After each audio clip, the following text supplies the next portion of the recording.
Assalamualaikum warahmatullahi wabarakatuh. Di sini saya ingin menjelaskan terkait UAS pemrograman AnyLogic dengan dosen pengampu Bapak Winoto Hadi STMT. Sebelumnya, perkenalkan nama saya Fiona Amarta Putri dengan NIM 151519060 Manajemen Pelabuhan dan Logistik Maritim kelas B angkatan 2019.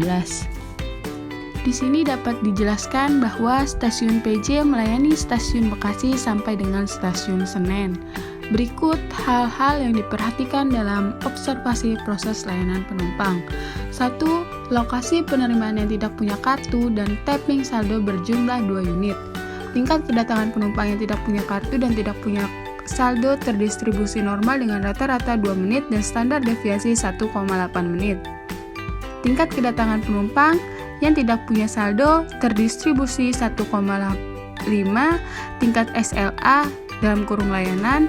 Untuk penumpang yang tidak punya kartu dan tidak punya saldo 5 menit per penumpang, layanan penumpang untuk proses pengisian saldo sebesar 3 menit per penumpang.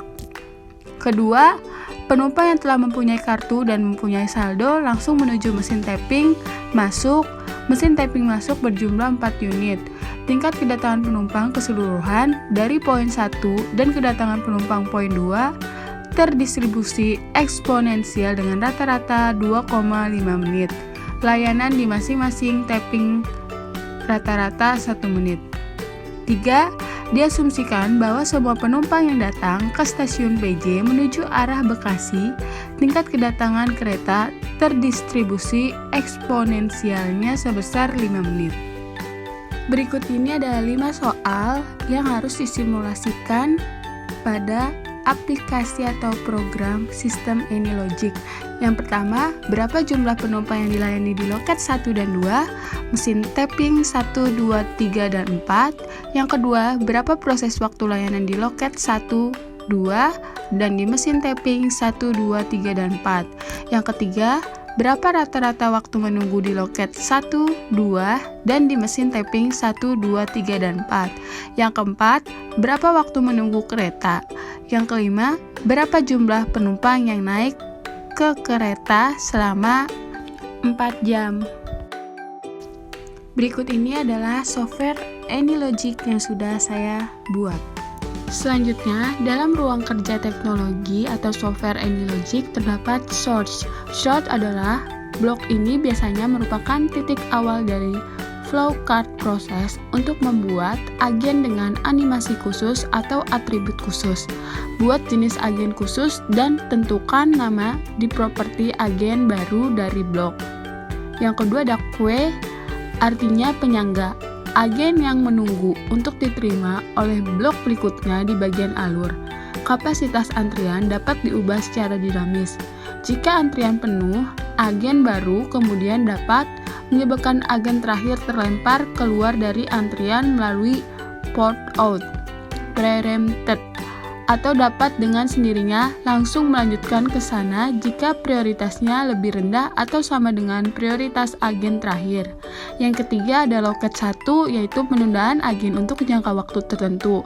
Waktu tunda dievaluasi secara dinamis, mungkin stokastik, dan mungkin bergantung pada agen serta kondisi lainnya. Beberapa agen hingga kapasitas yang diberikan dapat ditunda secara bersamaan dan mandiri. Dan yang terakhir adalah output. Objek ini merupakan agen yang masuk ke salah satu dari 5 pot keluaran tergantung pada kondisi probabilistik atau deterministik. Blok ini digunakan untuk mengurutkan agen menurut kriteria tertentu, membagi aliran agen secara acak, dan lain-lain. Di sini dijelaskan bagaimana cara membuat program AnyLogic. Yang pertama, klik search untuk awal pembukaan software atau titik awal flowchart.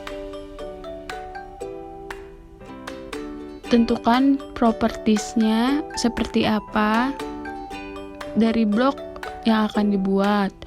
Lalu queue ini adalah antrian penyangga. Berapa kapasitas antrian yang ada? Lalu loket 1 adalah jumlah loket pada stasiun.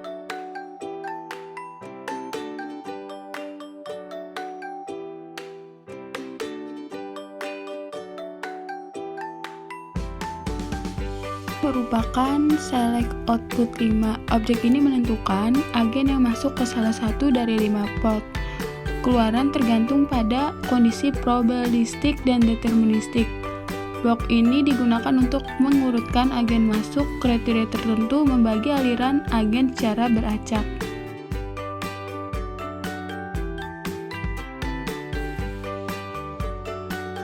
Dan objek N sendiri untuk mengakhiri program pada aplikasi AnyLogic. Selanjutnya masuk ke soal dan jawaban. Yang pertama, berapa jumlah penumpang yang dilayani loket 1 dan 2, mesin tapping 1, 2, 3, dan 4? Jawabannya, jumlah penumpang yang dilayani loket 1 dan 2 adalah 127 penumpang dengan waktu 240,68 menit atau 4 jam 68 detik. Lalu, jumlah penumpang yang dilayani mesin tapping 1, 2, 3, dan 4 adalah 957 penumpang pada waktu 240,39 menit atau 4 jam 68 detik. Lalu, untuk soal nomor 2, berapa waktu proses layanan di loket 1, 2, dan mesin tapping 1, 2, 3, dan 4? Jawabannya, waktu proses layanan di loket 1 adalah 5 menit dan proses pelayanan pada loket 2 adalah 3 menit. Waktu proses layanan di mesin tapping 1, 2, 3, dan 4 adalah 1 menit. Berikutnya soal nomor 3, berapa rata-rata waktu menunggu di loket 1, 2, dan di mesin tapping 1, 2, 3, dan 4? Jawabannya, rata-rata waktu menunggu di loket 1 dan 2 adalah 4 menit, rata-rata menunggu di mesin tapping adalah 1 menit, dan yang keempat, berapa jumlah menunggu kereta? Jawabannya adalah waktu menunggu kereta 5 menit. Terakhir, berapa jumlah penumpang yang naik kereta selama 4 jam? Jawabannya 154 penumpang. Berikut adalah hasil running dari software AnyLogic yang sudah saya buat. Di stasiun PJ yang melayani rute stasiun Bekasi sampai dengan stasiun Senen selama 4 jam. Sekian presentasi dari saya terkait tuas pemrograman AnyLogic. Lebih dan kurangnya mohon maaf. Wabillahi taufiq wal hidayah. Wassalamualaikum warahmatullahi wabarakatuh.